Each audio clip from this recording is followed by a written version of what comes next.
What are we doing? It? No, it's like and subscribe. Like it's Bros. Where? I don't know. What? Below here. Okay. We're back. Okay, we haven't back. done this in a bit. No, but people like it when we talk because I think that we're honest with each other and we don't always agree. It's like oil and vinegar. Yep. We'll mix it up and make great salad dressing. Yeah. So what are your questions? You start. So I want to talk a little bit of science and science fact. Oh, because, I wanted to talk about personal. Well, I want to, but the first thing, you've actually filed for patents on addressing autism since we've last spoken, autism, ADHD, and colon cancer. How is it that you can actually file for a patent on method and treatment of these three things? Because I did different processes in the lab to really clean out products and to make them in a way where they're sourced and made so they're the cleanest thing possible.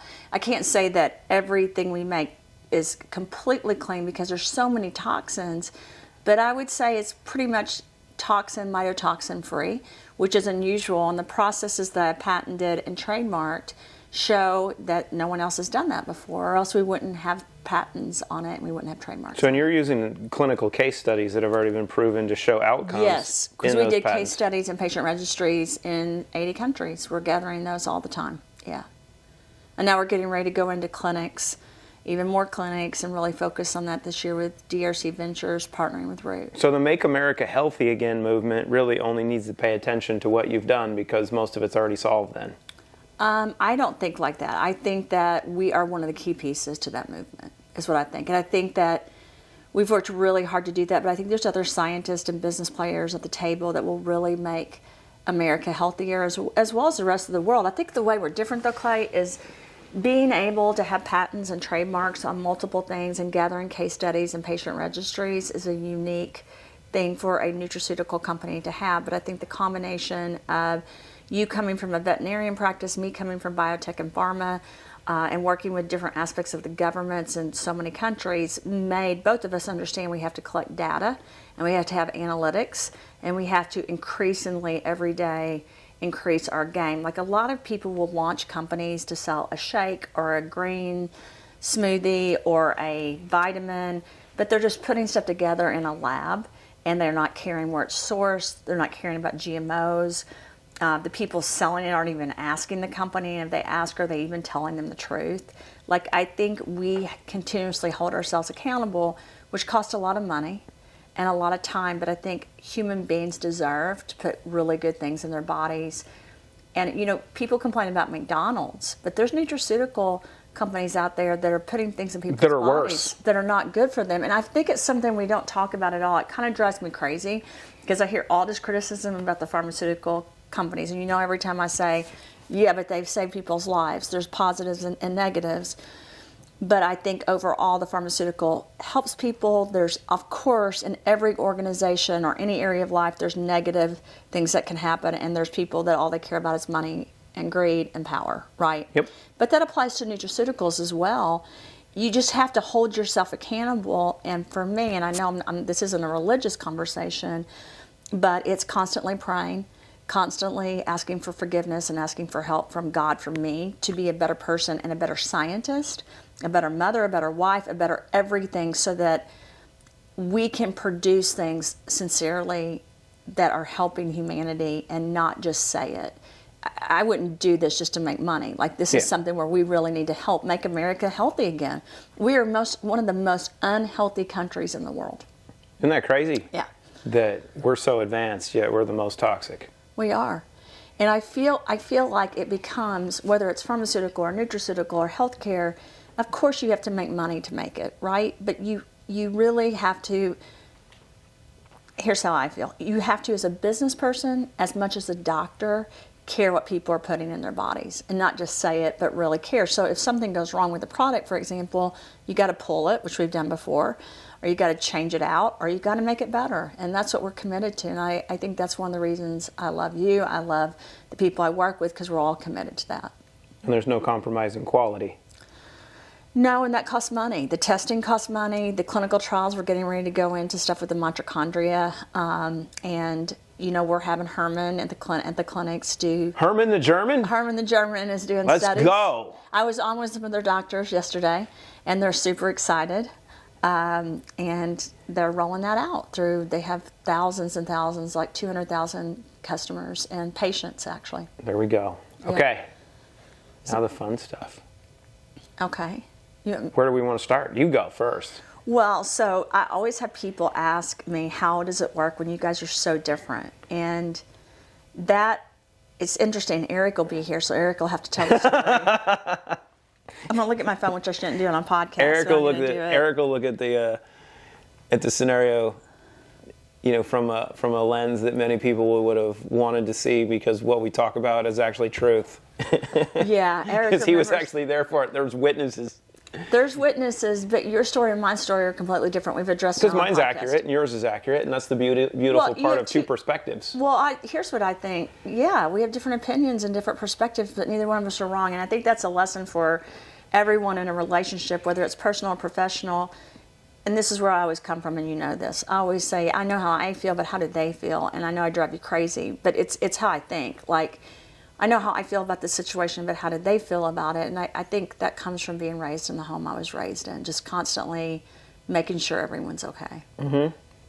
Yeah, if we were the same, I think in a relationship, if you have two people that are identical and everything, you're gonna not last long. No, I think that's one of the beauty. Like, people will say to me, "Well, Clayton was in a bad mood," or "Clayton was really stern." And my whole thing, and I know from business perspectives, you look more at the money, I look more at the, like, what are we giving? And if we didn't have both of us coming to the table with different opinions and different thoughts, I mean, it's like the 12 disciples with Jesus, they were all different, right? Yeah. So we're very different, but that doesn't mean either one of us are bad, we're just different. Well, and I think the important part is everybody should come to the table and be able to turn it over. But you also have to understand that if everyone's aligned in the same mission, but they have a different perspective, that eventually you're going to be aligned. Yeah. Because it's just a matter of figuring out what the trajectory is for that philosophy that is going to run whatever direction it's supposed to go. Because if you look at which one would you be? Would you be the oil or would you be the vinegar? Well, I think I'm the oil. And then I'll be the vinegar, and it would be balsamic with some spice. So we take those, and if you mix oil and vinegar and you put them on a plate, they're going to be together, but they're really not mixed, right? I think there's a conflict there. If you look scientifically, they're not really made to go together, but they taste good together. They taste good together, but if you take some friction, if you put them together and you shake them up, I don't know. No. Well, okay, what happens when you shake it up? Well, then you have an emulsion. Okay. And it makes great salad dressing. It does.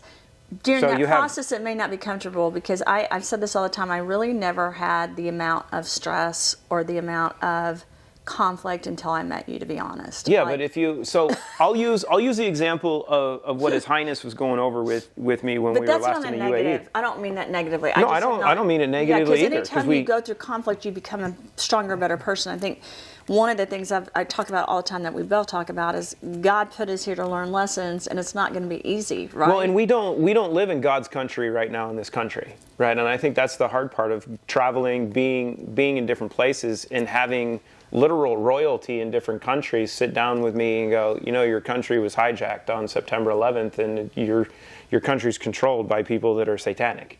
Well, I don't feel that way. We have a different opinion on that. It's not the entire population. Yeah. It's a portion of people that are trying to put it under their thumb. But you've got so many good people too. Well, and that's the whole point of there's a lot of good, but there's also and that's the duality of the world that we live in. In order to understand Christ, you also have to understand Satan, and that they both exist in this world. And through that, one doesn't like the power of the other. And if you are of light, that which is the light bender is going to try to create chaos when you're making the light stronger. And that's the beautiful part of what we're doing, and accepting it, and knowing that there's no easy path, right? When you're walking through hell, they say keep going, and it's not like it's an easy walk. It's not all rainbows and unicorns the entire time. Well, it says, even though you walk through the shadow of the valley of death, you should fear no evil, because Christ is with you, right? Yeah. I follow that, just so you know. So when I go into a room, if I'm scared or worried, I pray, because I can't handle it. And this is the interesting thing about me that people don't know. I don't ever prepare a speech. I don't think about it, because I don't think it's my speech to have. I think that it's my obligation to God to have the talk that I need to have, that He's telling me, which is, I'm sure is different than what He's telling someone else, because we're all so different. He loves all of us, right? But I think the thing that's interesting about my life, and you know this, like the lawsuits and things that we've gone through with stress, the people coming after the money, they always list my name. And I think it's interesting because my name's Christina, which is... Well, they're invoking the power of Christ when they do it, which is funny. Well, no, it's follower of Christ, because I am Small trying to... female Christ. Okay, I'm not Christ. I didn't say you were. No, but I'm trying to follow Him and be like Him. And so, because that's what I've tried to do since I was little, and I fail miserably every day because there's only one, Christ, but I still try to follow it. And I love people of different religions. I love people of different nationalities and ethnic groups, because I feel that's why I'm here. And I understand other people might feel differently, and that's okay too. But it's interesting in every situation you and I are in, and you've been in it with me. Karen Floyd's been in it with me. Ted Baker. Every time we walk in a room and they're like, oh, well, her education, then we get through that. Have a very long education. Then it's my patents, and we get through that because no one wants me to have patents, and we have all these patents approved. And the list is long and distinguished. Then the next thing that's brought up is, but she just sells in marketing and business too. We're like, yeah. And I just have to say this to you. I'm so thankful, and to Ted Baker, and to Patrick Moen, and to all the men I work with. And John Gray. The empowerment of letting every person be who they are, and not prohibiting what we're each meant to do, because we're each so important in this world, has been such a gift for me. Because I talked about this earlier in our live. I used to try to fit in what my house looked like into what other people wanted the house to look like. I used to try to do paintings that other people would like, because I'm an artist. Hold on. You do sales, you do marketing, you do product production, you've done patents, you've done science, and you're an artist? We've talked about this before, but my whole thing is, this is not even, this was Merritt and I. I know, see, but this outside. is the thing, when you talk mixed medium, you took a piece that you did a while ago with Merritt, then you started playing with it, you threw more stuff on it, and to make it cool, you actually stuck utensils into it. I think we did that during a video on science, didn't we? Yes. Yeah. But it's interesting. So if you say to me, no one's going to like that, okay, we had fun doing it, and we're not done yet. So this isn't done. So it's kind of like the picture of your life. It's never done. It lives on, and your legacy lives on, I think. And that's where I want to thank you, like I said, in our company, for allowing, and that sounds weird to say, but allowing me to be who I was meant to be, because God wants that from each of us. Well, it's because the vinegar understands the power of the oil. Well, that's true. Can we switch the subject? You can change the subject. This is my favorite subject. Let's talk about non-negotiable. Oh, and basics. I want to thank you. You don't take so you always say I don't compliment you. I just said thank you. John heard me 3-4 times and you just brushed over it. I want to thank you for being that person for me, that I can decorate the house the way I want, that I can do the Christmas trees the way I want, that I can be an artist, be a mother, cook, clean, do whatever I want. You let me do that, and I'm very thankful. No one else has ever personally been in my life that allowed that. And I think that's the funny part, right? Because that's like, as you say, a basic. Maybe for everyone, but maybe that was part of the journey I had to learn that I failed at for a long time. I mean, I think it is a basic, because how do you accomplish what you're supposed to accomplish in life if you surround yourself about people that are constantly trying to change you? But I do want to talk about non-negotiables, because from a relationship perspective, I get so many questions constantly on social media, constantly on WhatsApp about our relationship. Really? I get none. No one ever asks me about that. Is that right? Because people don't like me on social media. I have 6 followers and 4 of them don't like me. So. Well, you had 6,000 people on your live today. I know, there was a bot storm. It was amazing. Was it? Probably. It's fine. No one likes me.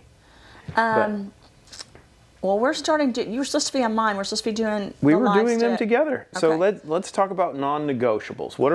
What do you determine to be non-negotiables? What is a non-negotiable? And are we talking about non-negotiables So in a relationship, for me, a non-negotiable is I don't want to be with someone that cheats or that flirts with other people or that's inappropriate. It's a non-negotiable because I don't like that. Not because I think one thing's worse than another, but because I feel like you make a commitment to someone. Not only does the Bible say that, but you make a commitment and you should follow the commitment. I think it's so personal to me because I've been hurt by a lot of men that have hurt me, right? Yep. And I think as a child, you don't realize when you grow up, even though my parents tried to tell me how important all my choices were, I focus so much on forgiving because you're supposed to forgive 70 times 7, right? So I focus. I think I'm on it like 13 right now.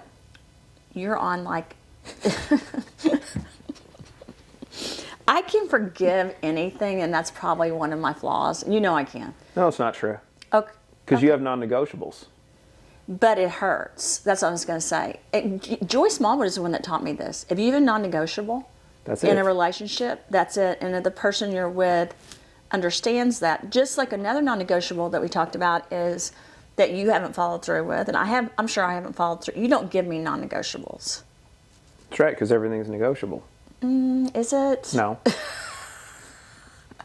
There are some things are right and wrong in life. Do you know what absolutely. I mean? Yeah. But I have basics, Yeah. right? And Like one of mine is someday I want to have like an awareness of financials and an awareness of what things we spend money on. But do you? I kind of would like to have that. Usually when you're I in a would kind of like you to relationship, have that too. It would be nice. The problem with me that people don't know, and you know, and Duquesne knows, and Josh knows, and Ted knows, and Amy knows, I don't actually...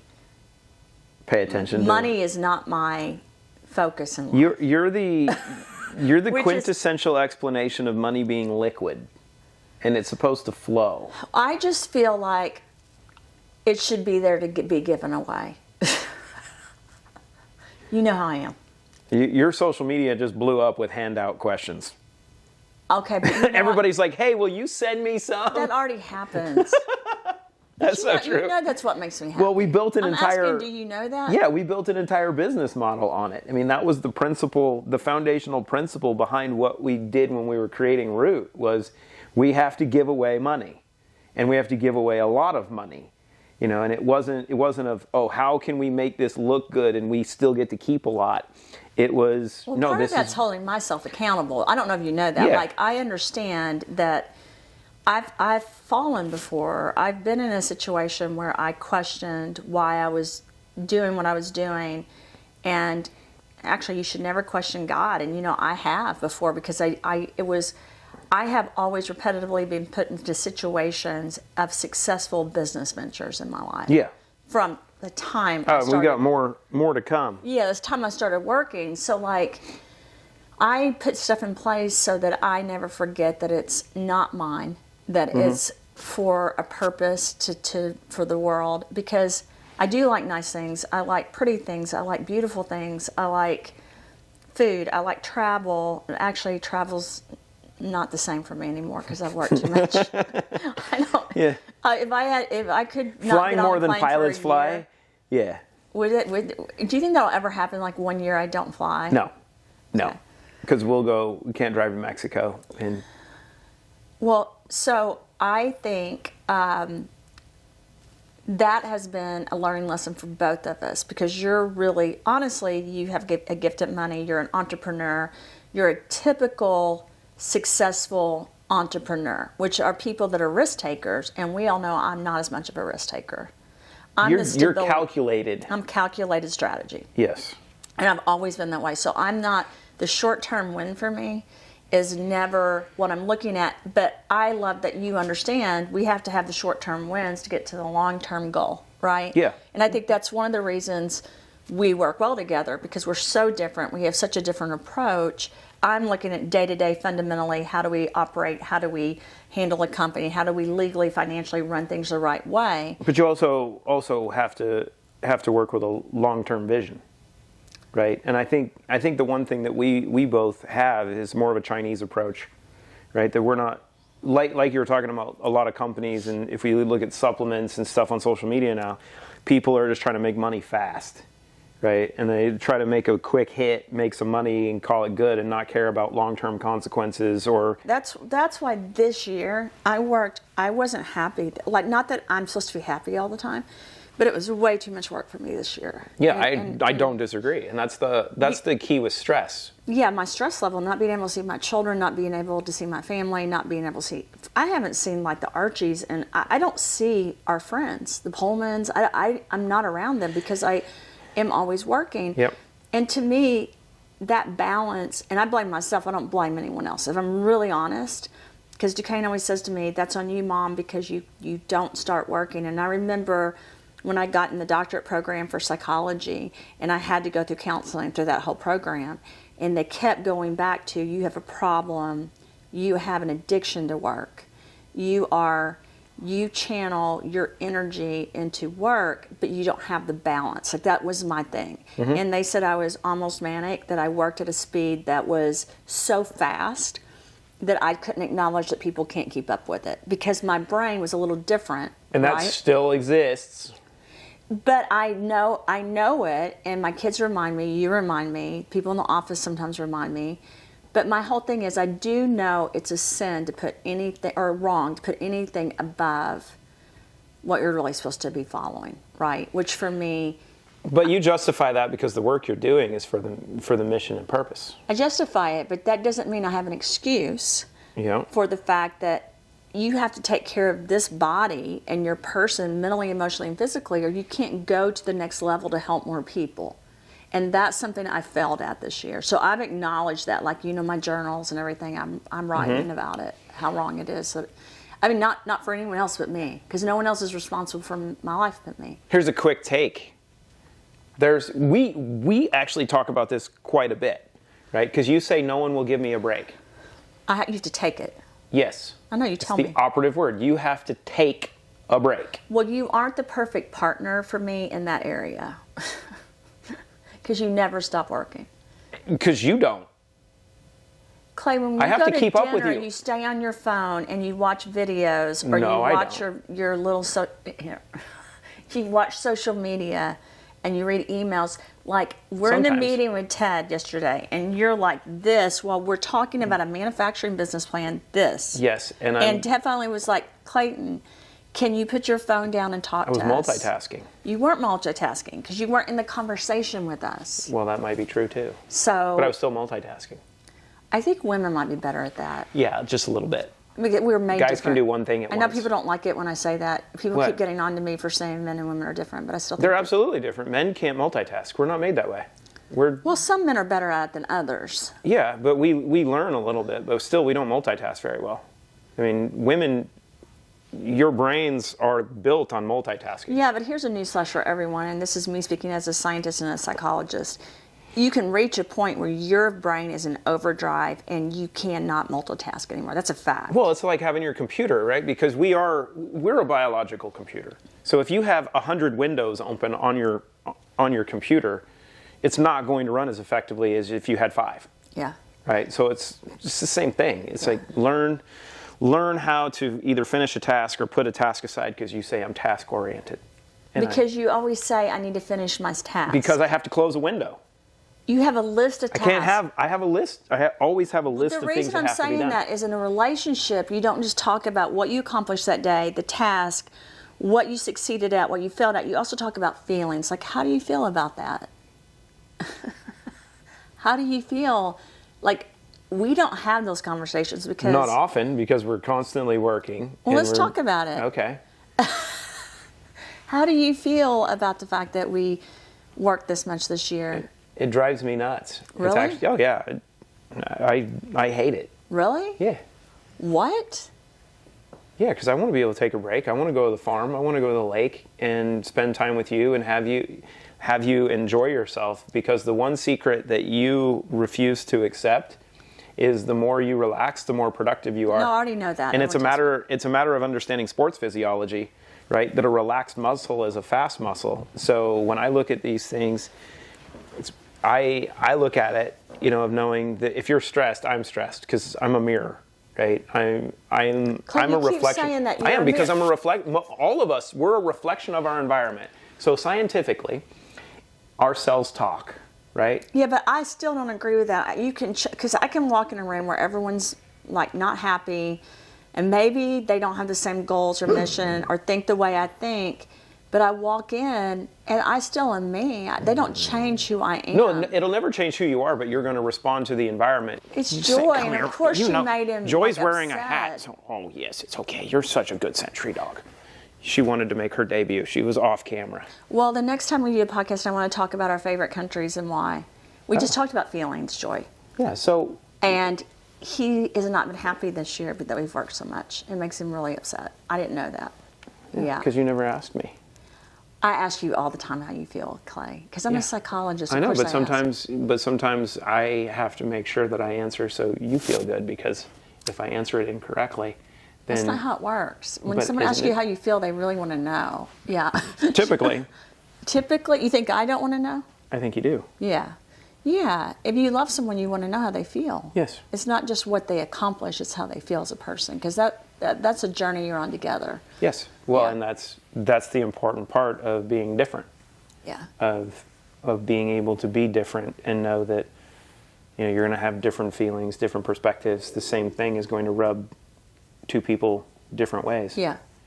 And Like for me, conflict is not something I enjoy.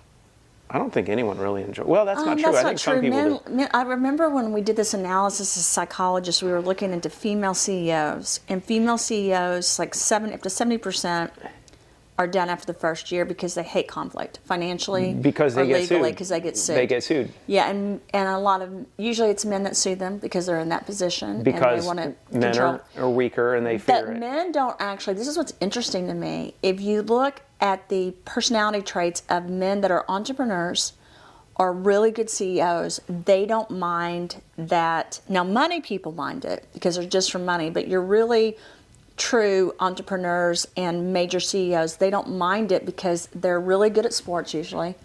They're really good at challenges, and they look at it like another opportunity to use their testosterone. It's competition. To combat. Yeah, Well, I don't look at it that way. I obviously don't have testosterone there because I don't feel any of that. Like I can honestly. But you look at it differently, and you look at it strategically, and you don't. You will always want to find a way to have everybody work together and everyone be happy. Yeah, and it doesn't work. Yeah, and but I have changed a little bit where now when people try to hurt me, so this is the weirdest pattern in my life. People have always tried to hurt me and then ask me to work with them. Or Yeah, be in right, a because then they relationship with realize them, who you are. Or be friends with them. Yeah. And I'm like, no. And I used to say, okay. And now I'm like, no, I'm not going to. Do you find yourself that you pray for people even when they're trying to do bad things? Always. What do you pray for them? Because I pray for them too, but our prayers might be different. Oh my gosh. My prayer is to ask God to help me forgive them and to apologize for how I feel, and then to speak to their heart so that they can find kindness and love. Because I feel like if they had kindness and love, they wouldn't try to hurt people.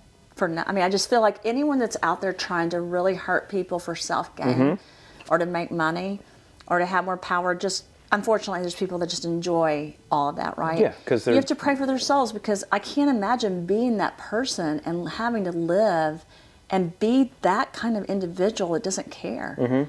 And so I pray for them. And I also ask God for forgiveness for myself because I have anger towards people like that. I don't understand them, and I realize now at my age I'm not going to understand them. Ezekiel 25:17. What? Ezekiel 25:17. It's when you talked about the path of the righteous man. You walk through the valley of the shadow of death, and that I am the. Oh my gosh. You are the finder of lost children. You will strike down upon thee with great vengeance and furious anger those who attempt to destroy my brothers. What? Pulp Fiction's greatest depiction of. I swear. What? That's from a movie? Yeah, Samuel L. Jackson doing Ezekiel 25:17 in Pulp Fiction. I was thinking, how do you know that? Because you get biblical passages through many different aspects. It's one of the greatest deliveries. The whole Bible. That's just one passage, and he used that in a negative way. No, he didn't use it in a negative way. It's used in a very positive way. Is it? It goes. It goes to the key point of what we were talking about. And you referenced initially that when you walk through the valley, that God is with you. That what came from the Bible. When you walk And it through comes the from the valley of Bible. the shadow of death, I shall fear no evil, for Christ is with me. He is with you. And then there's extra lines after that because you're just quoting the one piece. So as you expand and you start to bring in some additional verses into that, you begin to see that you don't walk alone. that Christ does walk with you, and that, you know, if bad things are going on, I'm not judging you for your prayers. I just think that reading those aren't the only prayers. I pray for us, I pray for the kids, I pray for our friends. I pray for, you know, good things to happen around us. We prayed together this morning. We did while we were cuddling. You asked me if we could pray together. I know, because you don't do that with me. Oh my You God. always do it alone. And you never incorporate me into I pray prayer for you time. constantly. I know my you gosh, do. we You're all like, know oh, that I God, do. please help him. Absolutely, I pray for you constantly, Clay. I mean, do you not realize that? Yes, I do. Since I I've feel met it. you, It I makes have. me feel warm inside. Well, I don't pray mind for you sharing my too. prayers. I mean, I can't give you 2 hours of my prayers because it's a lot. You All I won't need be is awake. like 2 minutes. We did. I know. It's Well, we'll do the next one. We'll talk about our travels because we focused a lot on God today. Oh, which is that a bad thing? No, it was good. I think so. But we're very different. I think it's good for people to see it. So we have different perspectives, but the same belief. How weird. I'm not sure well, I don't know if we have the same beliefs on everything. Do we? I don't know. I don't know for sure. What do you mean? Well, How like does that for make me, you feel? How does that make me feel? I think sometimes, I'm being honest, I don't know if I should say this on a podcast, but Well, just be honest. I think God meets you at whatever point of your life that you are, and it's not my right to judge anyone. But like, I think there's only one God, there's only one Christ, and I try to be like Him, just like all the people that I know that are Christians try to, and I know that you're trying to. But I think I get more credit from you than I honestly deserve. Like in my heart, this is how I feel. And this is how I honestly feel every day. I don't really ultimately need to care. Even though I do care what people think and feel, there's only one person I answer to. And in some ways it hinders me in a relationship because I care what you think. So you're actually talking I about the care- one person is me, right? No, but I care What? what God thinks. So I just take it to Him. Oh, God bless it. So I care what you think, but you're not who I answer to. Do you know what I mean? Yeah. Because I don't have to only answer to God. So I don't need, and I don't know if you share that same belief. No, because that's very true. Because in a relationship, I think this is what's really important. Because I answer to you, and through you, I get to God.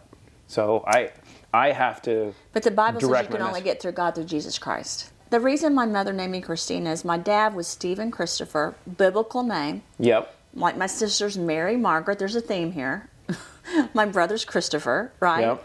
Because my mom was such a strong Christian. But your brother's middle name is not Robin. And the way she taught us about this was she put in our names words that would remind us who we're supposed to answer to Yep. and why we're here. Yep. Not that we are that person, but we're supposed to learn to be more like Him. And I feel like my sister and brother try like I do every day to do that.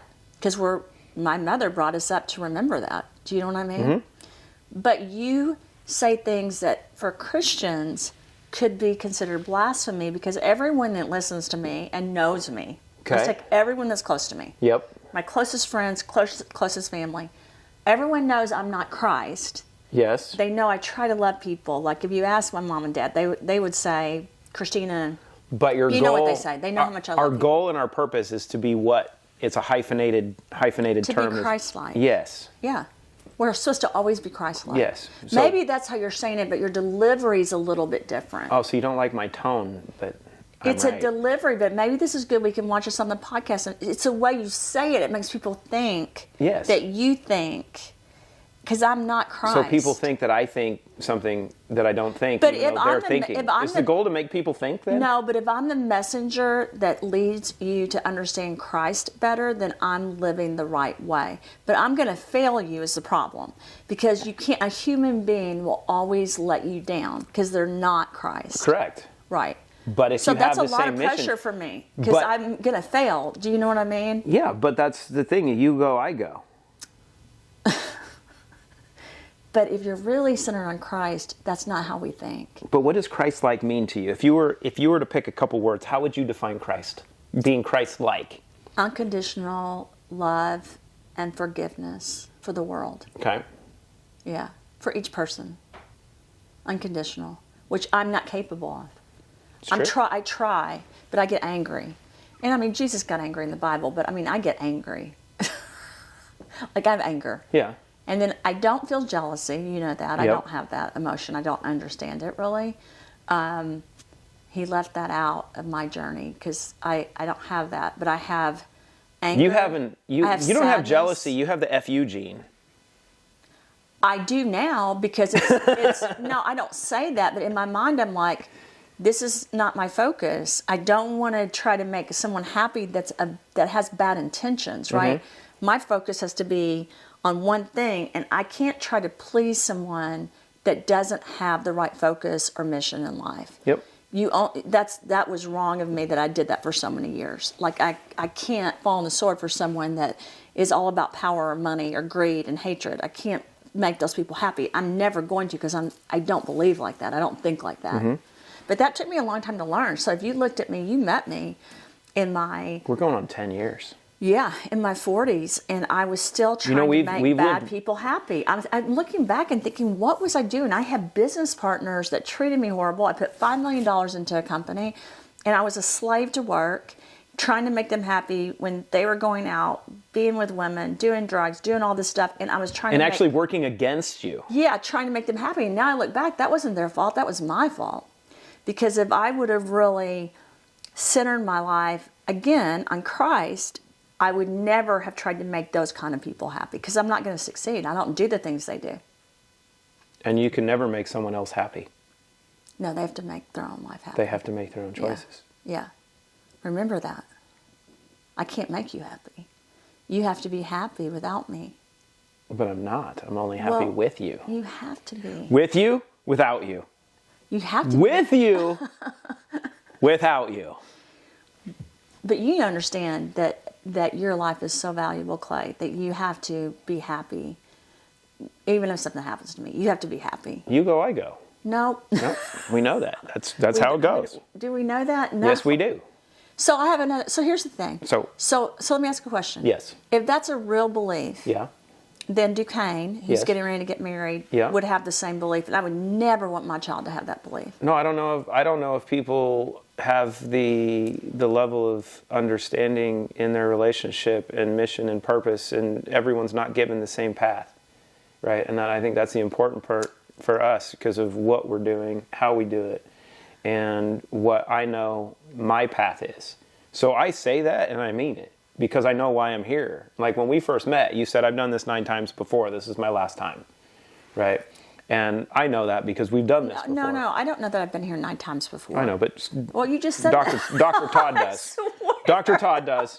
Todd knows. I like Todd, what- you know what I'm talking about. Okay, but You know. why didn't you say I know? Because we talked about that. No, but you I know. said tell me that. I don't know that. I know when we met the second. My grandmother believed in reincarnation, though. Yeah. So scientifically, does reincarnation make sense? I think we have to end the podcast soon because of other people, but the answer to me is I don't really care because again, it goes back to other planets, other universes. But your There is a spirit- black hole. There is a string theory. There is time travel. We know as scientists. So to think that there's not another universe that's been here or vice versa, to me as a scientist, I'll be honest, is ridiculous. That's how I feel personally. I think it's an arrogant thought process. That's me as a scientist, though. But for me, I really don't spend any time on this because for me, I know why I'm here, and I don't care if there's other universes or if I've been here 25 times. I just know we're my here now purpose. to do what we're supposed to do now. Yeah. Yeah. But I do know there's different people that are Christians, and like this is something I've learned through you that are Christians. My grandmother was the first one to expose me to this, but you're the second major person in my life to expose this to me. I don't care if someone believes, like I know a lot of people say I'm, what is the word, Plantarian? Palladium? Palladium. Not palladium, that's a metal. To me, it's irrelevant, right? Like I think... Because you're here. You have to be in all of this. You have to be present. But I'm not mad that people think differently than me. Does that make sense? Like I listen to the thought process. It doesn't mean I agree with it. Yeah, but we're each an imperfect piece to a perfect puzzle. Right. So everybody's going to be different. You're going to have different shapes. We all come with the same hardware and the same operating system, but our software and our configuration of our apps and our software is going to vary amongst all of us. True. And that's the beauty, and that's how you create a network. Yeah, true. So That's true. That's it. If right? you want to look at the human body like a computer. Because it is, right? It's a biological computer. Yeah, I mean, it's true if you want to compare it to a computer. But that's the best way to explain it, right? Is to break it down and be like, okay, this is what God created. God created the most advanced operating system ever made. I think for you, that's a great way to explain it because that's how your mind works, and I understand you saying that. I don't think it's wrong. No, I just don't. I just have different. I don't think it's wrong. I just don't explain it that way, but that doesn't mean. But I've learned from my favorite philosopher. You. Okay. Well, I hope I'm a philosopher, You- but I don't know that that's who I am. How many books? How many books have you written? I don't know at this point. Honestly, I've written 17 books, but I think we've published 7 of them so Yeah. far. We're working right now, even during this photo shoot and this podcast, cookbook? on Under the Red Chandelier on the decorating stuff. Yeah. Well, we're not under the red chandelier this time. We're in the No. art room. Okay, so we're almost finished with this, and we're going to the next one.